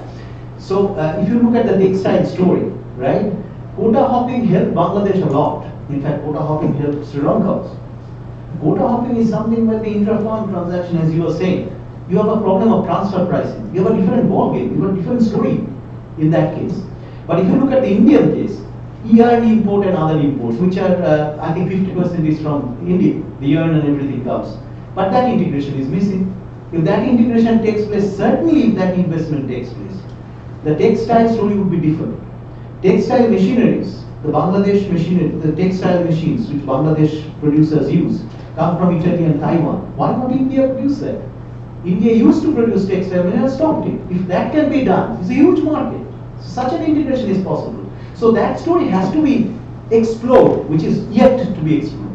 Things certainly will move much faster there. And my colleague Sarah Watson had a good piece after Modi's visit to Facebook, saying that Modi should have skipped sexy destinations like Facebook and stopped at Victoria's Secret instead. Because paper mills and textile mills produce the most jobs per economic output by the government of India's own data. And yet the Make in India initiative is all about, let's go to semiconductors. Let's make IT, trying to block imports to those areas rather than focus on what could be exported. Well, we got 2 minutes left. If somebody has a lightning question here, otherwise you can of course grab the panelists when we head over for lunch. Any lightning questions? Well, I'll just sum up real quick some of the key themes that I heard then. Martin talked about the big benefits that we would see to integration. Little downside, even countries that have trade deficits wouldn't see a dramatic escalation of those deficits. But not every sector would benefit equally. So to say integration is good, that's way too generic. You need to focus on individual sectors. Farouk, China and India must work together in this big thing. It's not two separate plans. Hopefully they can come together. But India would have to be the lead for South Asia and take forward integration. I should talk about deals must follow business. Great point. Rather than the other way around. Integration, is on component trade is critical. Taking a look at, because again, with Make in India, you hear them talking about let's produce the whole thing, rather than real trade integration involves component structures. Not moving finished goods is the only thing. And using job blends to help direct policy as well, not to be forgotten. Some things like economic corridors would benefit, more formal structures, but maybe not informal. Ravi underscored, I think, this point on low integration of regional FDI. South Asia missing a powerhouse economy. India is big, but it's still a large poor country, relatively poor country. So there's not a great powerhouse that you've seen in other regions that have helped to drive. Mental barriers are plenty. Quality of goods, concerns that South Asians have about other South Asian goods, but also concerns about the quality of South Asian customers, not realizing these are fast-growing economies and there's larger customer bases right next door. And that also could be triggered by information asymmetries. And if those can be overcome, then at least quality of goods and quality of customers could be overcome too. So those were some of my big takeaways from the panel here. But please join me in thanking the panel for this great presentation.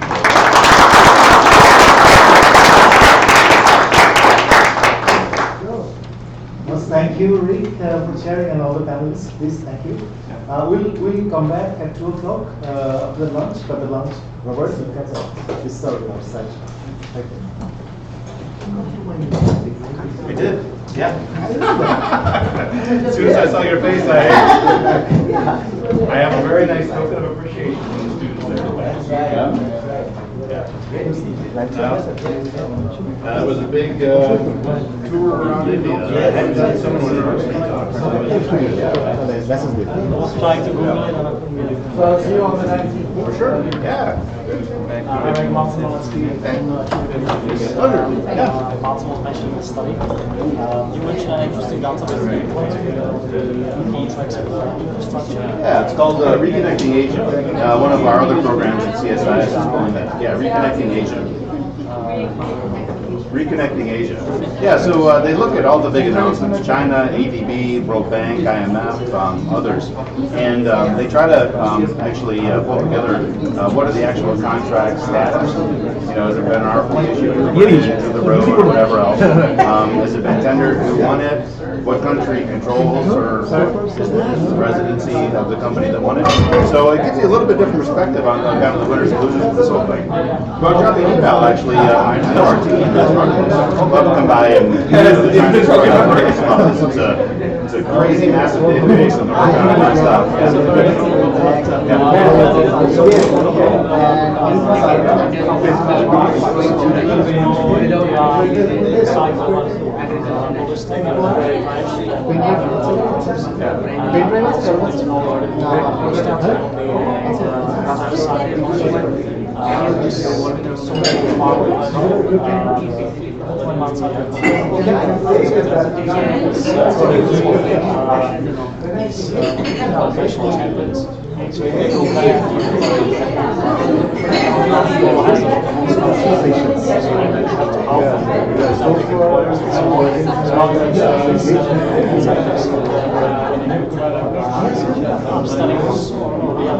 Well, in some of the programs China is funding are Chinese local governments, and other ones are made black boxes. So it's a mix too, right? There's no one answer about it. India sees that as well. I mean, Belt and Road for a variety of reasons are avoiding, while they're obviously involved in the BRICS and the AIB. So there's no one answer for the China legislation there in terms of how we do that. Yeah, it's a big. Well, anyways, I have to be. You want to drop me did I give you my fair enough? And the team I'd love to come over. Good. Well, thanks so much. Yeah, I'm running down for another thing right downstairs. Yeah. Or do you have any idea about the I don't know how big they go into the financing of it. They rely a lot on news. There's a little bit of local reporting that they get separately because they got to report across. but financing. my friend. I don't think it's crazy deep, so I don't know if there's a lot of explanation. Thank you so much. I mean, it's not gonna be short, but, But the contract is different, right? Sometimes you have a lot or something. He had a question last session, but I think How big it is. the session got jumped. So that's well, why that level they should have in there. I'm thinking like digging a couple of levels, but at that level they should have in there for the most part. It might take a little bit more digging into see some of the reporting. Sure. The level of contracts we've been into there. Yeah. Great. And that's also part of the research. Yep. Thank you. All right. I gotta run downstairs for another meeting here. I'll try to swing back up. Thanks. Thank you.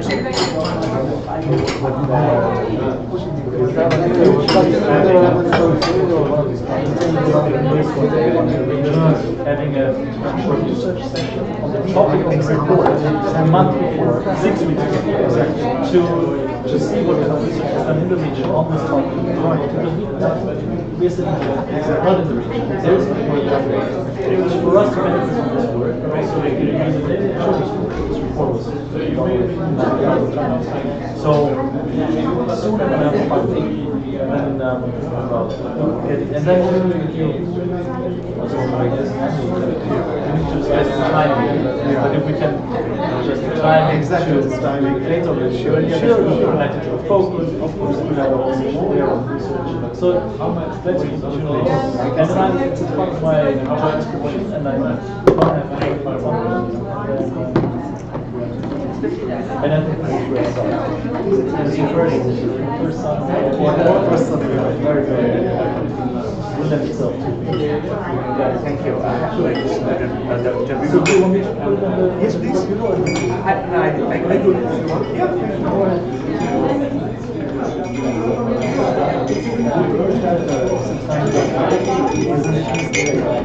Region is not regulated by almost we have Indian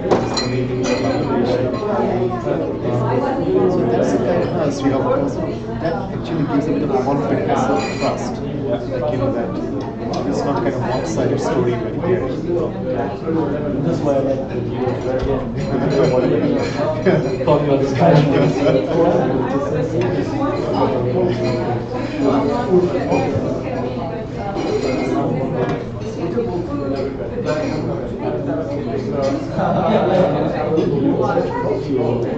it's like former They're former SANEM researchers. For SANEM researchers.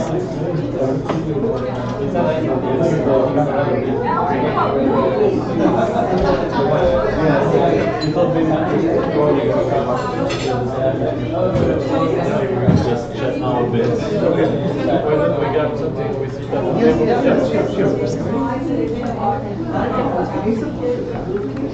Just one.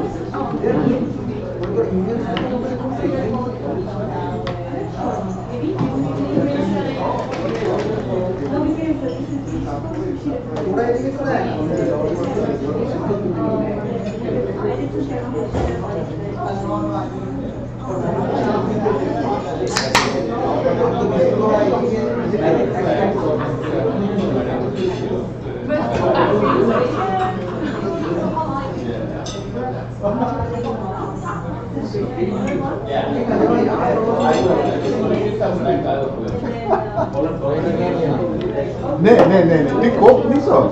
Koop het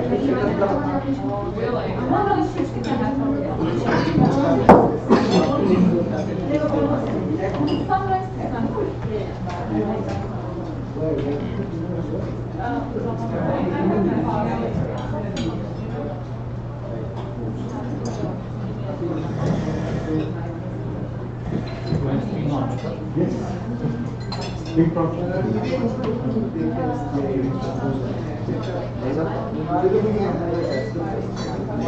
না video তো আমার শেষ না video তো চলতেছে আমরা just lunch ব্রেকে আছি কি করে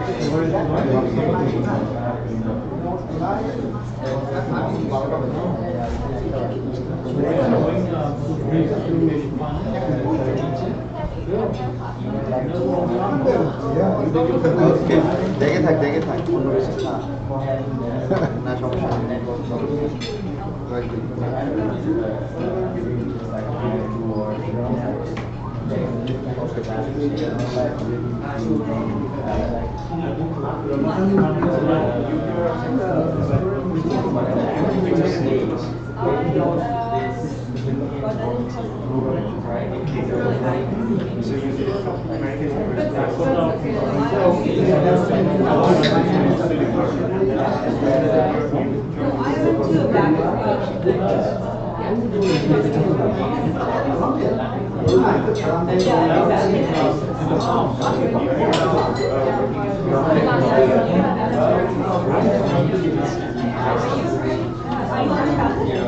Yes, the last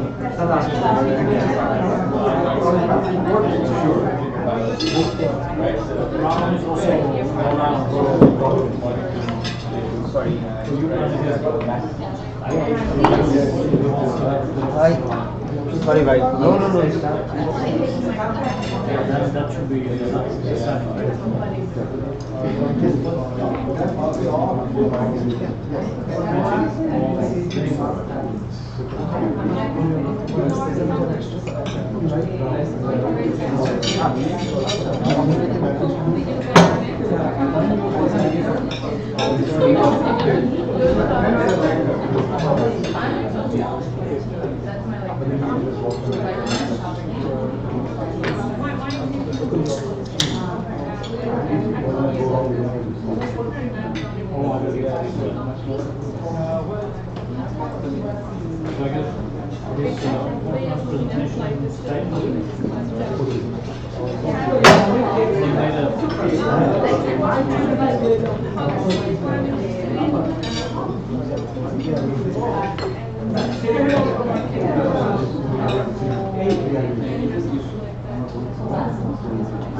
What is the plan for study?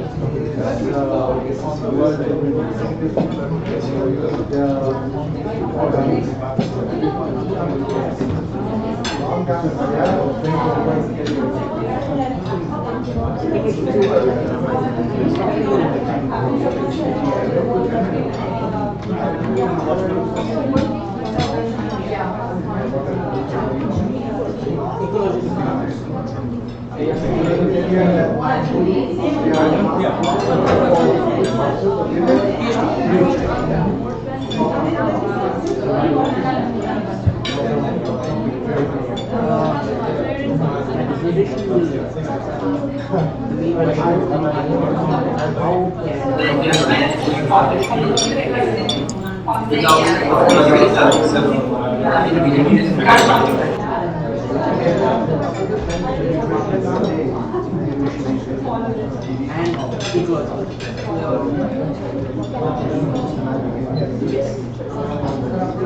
And it's not so important point, the difference between providing food to the growing population and providing nutrition. You can provide energy density. India, a large amount of agriculture.